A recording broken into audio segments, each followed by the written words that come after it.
Hi hello welcome to దావత్ దిల్సే ten Sunday వచ్చేసింది.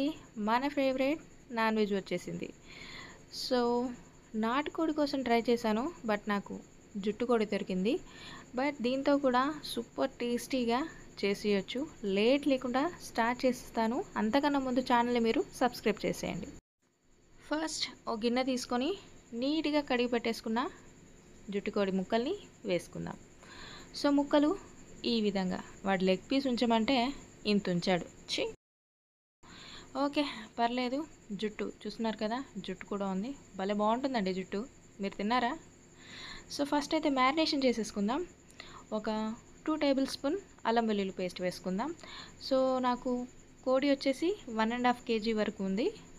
అలాగే 1 టీ స్పూన్ పసుపు, అలాగే సరిపడా ఉప్పు, రుచికి తగినంత కారం వేసుకోండి. మీరు ఎలా తింటారో అది చూసుకొని కారం ఎక్కువ తక్కువ చేసుకోండి. 1 కప్ పెరుగు వేసుకోండి. పెరుగు అయితే మస్ట్ అండ్ షుడ్ అండి, బాగుంటుంది. జుట్టుకోడి నాటుకోడి వంటలో పెరుగు వేసుకొని కాస్త నానబెట్టేసుకుంటే ఆ ఫ్లేవర్స్ అన్నీ కూడా చికెన్లో బాగా దిగుతుంది. మంచి గ్రేవీ కూడా వస్తుంది. సో పెరుగు లైట్గా పుల్లగా ఉన్నా కూడా ఓకే, స్వీట్గా ఉన్నా కూడా ఓకే. ఓకేనా?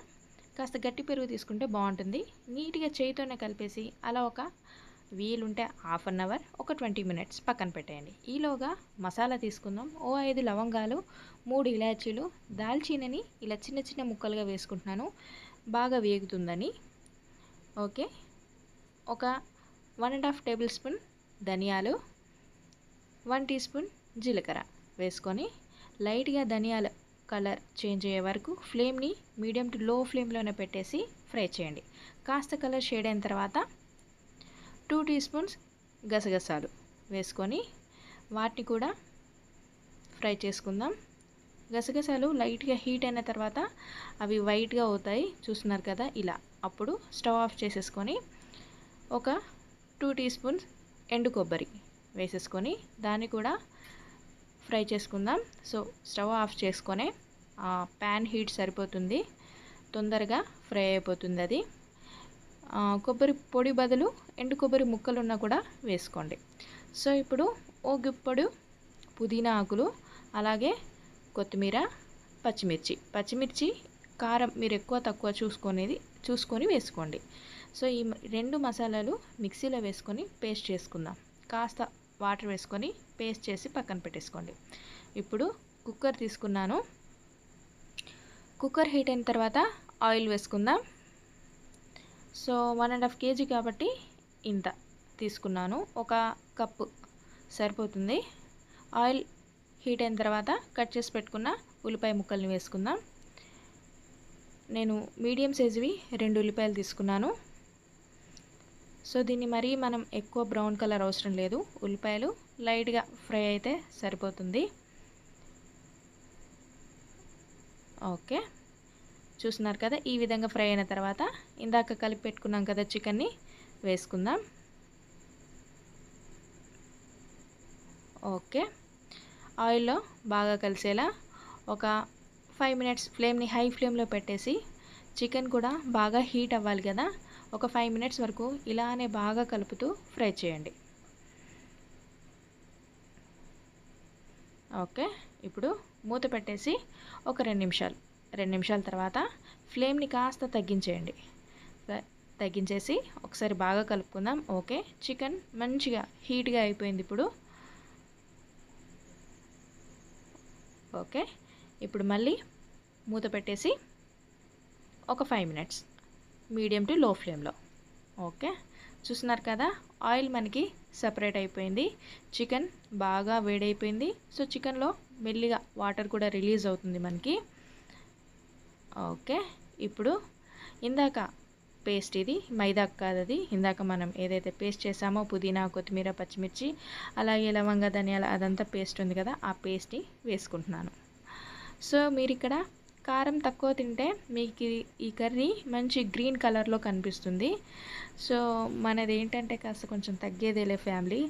సో కారం కాస్త తగ్గినా కూడా మన వాళ్ళు అస్సలు కాంప్రమైజ్ కారు. సో నేను వేయాల్సిందే. ఓకేనా?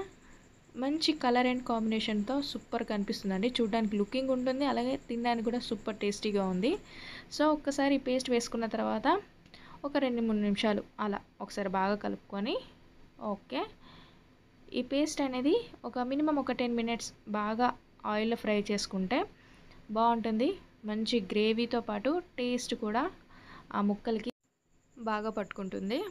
ఒకసారి బాగా కలుపుకుందాం. సో గ్రేవీ మనమంతా గసగసాలు అదంతా వేసాం కాబట్టి తొందరగా అడుగున అంటుతుంది. సో కలుపుతూ ఉండండి. ఇప్పుడు మిక్సీ జార్లోనే కాస్త వాటర్ వేసుకుంటున్నాను. ఓకే, ఇప్పుడు ఆయిల్ కాస్త సపరేట్ అయ్యే వరకు ఫ్లేమ్ని లో ఫ్లేమ్లోనే పెట్టేసి ఒక 10 మినిట్స్ అలానే ఉడికించేద్దాం. మూత పెట్టేసి ఒక 10 మినిట్స్ తర్వాత మూత తీసి, ఓకే, ఆయిల్ మనకి సపరేట్ వచ్చేసింది. సో మ్యాక్సిమం ఆ మసాలా అంతా కూడా బాగా ఉడికిపోయింది అనుకుంటున్నాను. ఓకే, గ్రేవీ కూడా మంచిగా చిక్కపడిపోయింది. చూస్తున్నారు కదా, ఇంకాసేపు ఉంటే అడుగున అంటేసేది. ఇప్పుడు గ్రేవీ కోసం సరిపడా వాటర్ని వేసుకోండి. నేనైతే అదే మ్యారినేషన్ బౌల్లో వాటర్ వేసుకున్నాను, 1.5 గ్లాస్. సో మొత్తం చుట్టూ అంచులకి ఉన్న కారం మసాలాలు ఏది పోకుండా బాగా కడిగేసి అందులో వేసేసా. మూత పెట్టేసి విజిల్ పెట్టేద్దాం. ఒక 2 విజిల్స్, ఒకటేమో హై ఫ్లేమ్లో, ఒకటేమో లో ఫ్లేమ్లో. బస్ సరిపోతుంది. జుట్టుకోడి పర్ఫెక్ట్గా ఉడికిపోతుంది. సో విజిల్ వచ్చేసింది. సెకండ్ విజిల్ సక్సెస్ఫుల్గా కంప్లీటెడ్. ప్రెషర్ అంతా పోయిన తర్వాత విజిల్ తీసేసి ఓపెన్ చేసేద్దాం. ఆహా, లుక్ చూస్తున్నారు కదా, మంచి రెడ్ కలర్లో ఎలా ఉంది. సో జుట్టుకోడిలో నాకు నచ్చేది గ్రేవీ పార్ట్ అండి. జుట్టుకోడి నార్మల్గా వండేసేయండి, గ్రేవీ సూపర్గా ఉంటుంది. ఇలా వండేసేయండి, గ్రేవీతో పాటు పీసెస్ కూడా సూపర్గా ఉంటుంది. సో ఎప్పుడు ఒకేలా కాకుండా ఒక్కసారి డిఫరెంట్గా చేయాలనుకుంటే ఇలా అయితే సజెస్ట్ చేస్తాను. ఖచ్చితంగా ట్రై చేయండి, బాగుంది. సో ఏం భయపడకుండా చేసేయచ్చు, నిజంగా చాలా బాగుంది. సో కొత్తిమీర చాలా లైట్గా వేసాను. ఆల్రెడీ మనం కొత్తిమీర పేస్ట్ వేసేసాం కదా, సరిపోతుంది, ఇంకెక్కువ అవసరం లేదు. సో గ్రేవీ చూస్తున్నారు కదా, మంచి రిచ్ గ్రేవీ అండి, చాలా బాగుంటుంది. దీనికి బెస్ట్ కాంబినేషన్ మంచి పులావ్ లాంటి రైస్ చేసుకోండి. ఐ మీన్ బిర్యానీ కానివ్వండి, పులావ్ రైస్ కానివ్వండి, లేదంటే ఎల్లో రైస్ అయినా కూడా సూపర్గా ఉంటుంది. ఖచ్చితంగా ట్రై చేయండి. Thank you so much. Tata, take care, by.